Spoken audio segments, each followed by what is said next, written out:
The twin suns of Rokara 9 cast long, golden shadows across the Valley of Silence, a place so ancient and sacred that no maps dared mark it.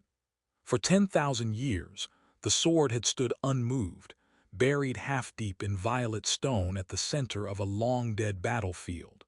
The blade shimmered faintly, pulsing with alien script and impossible gravity, as if waiting. Hundreds had tried. Warriors of the Venari, priests of the Kashin, cyber-enhanced Threnari champions, and even psionic monks from the monastery of Drift. None could lift it. It didn't respond to strength or will or even the old songs. The galaxy called it the Sky Shard, a weapon from before the first collapse, unclaimed, unmoving. And when no alien succeeded, they called it a test for gods, until a human showed up. Jace Marin didn't look like a chosen one. He was ex-military, exiled from the Earth Colonial Guard after the bloody uprising on Delta Scorix, haunted by what he'd done. Now he was a mercenary pilot, half drunk, half damned, and looking for a place to die far from the noise of war. That's when Captain Lura Vey of the Ilaran Resistance hired him. She was tall, sharp-eyed, skin like polished copper, marked with glowing tattoos that shimmered with her every breath. Ilaran were a proud people, on the edge of extinction after decades of siege from the Ascendancy. Her crew was on a desperate mission to retrieve anything at all that could shift the balance. A myth, a legend, a sword buried in the Valley of Dead Gods.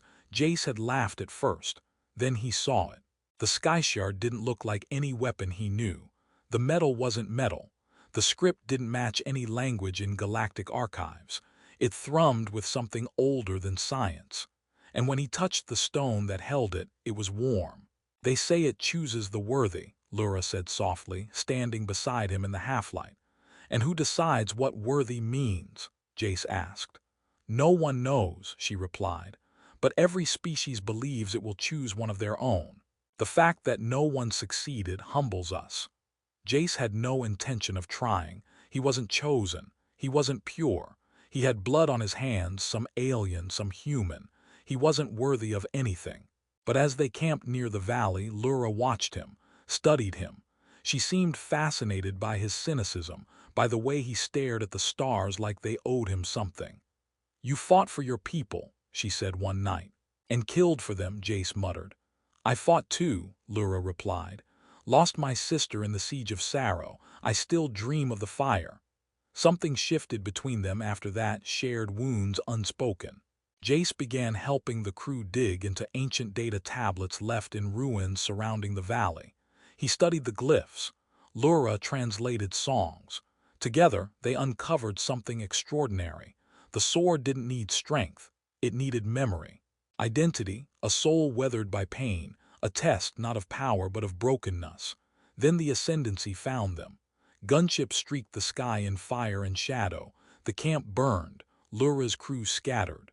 Jace fought like a madman, holding the outer line with scavenged plasma rifles, screaming for Lura to fall back. She didn't. She stood in the center of the field near the sword, wounded, limping, refusing to run. She believed the Sky Shard could still save them, that in the darkest hour it would choose. Jace reached her as the enemy closed in. She was bleeding from a wound to the side, still singing the activation rites in a whisper. Desperation in her eyes. "I can't do it," she gasped.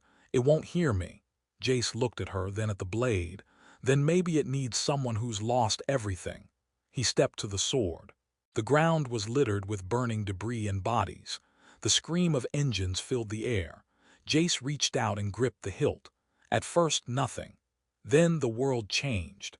A sound, not of metal but of memory, rushed into his skull. He saw fire, planets dying, children crying. Then his own face, killing, crying, surviving, and then silence. The sword moved. Not a pull, not a lift, but an invitation. It slid free from the stone like it had never been stuck at all. Light spilled from its edge. A ring of energy burst from Jace's feet, knocking enemies flat in every direction.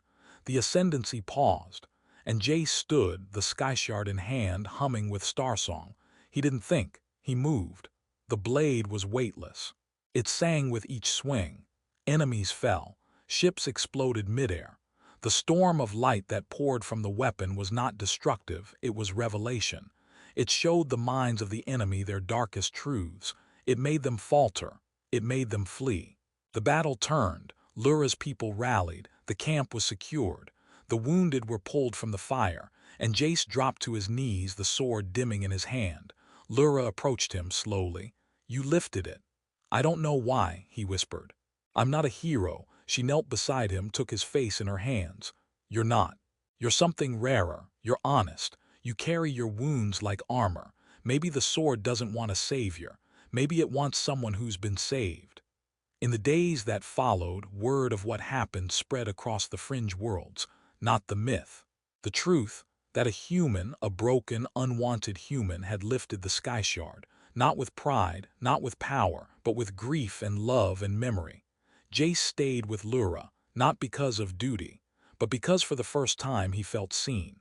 She too had stopped being a soldier that day. Together, they led the resistance in a different way, not with orders but with hope. Eventually, the Sky Shard was returned to its pedestal, deep in the Temple of Echoes, where it pulsed quietly, waiting. Not for another warrior, but for someone like Jace, someone who had fallen and risen, someone who dared to remember. And when people asked Jace Marin how it felt to lift the sword, he would only smile, wrap his arm around Lura's shoulders and say, "Heavy. Not in the hands, in the heart."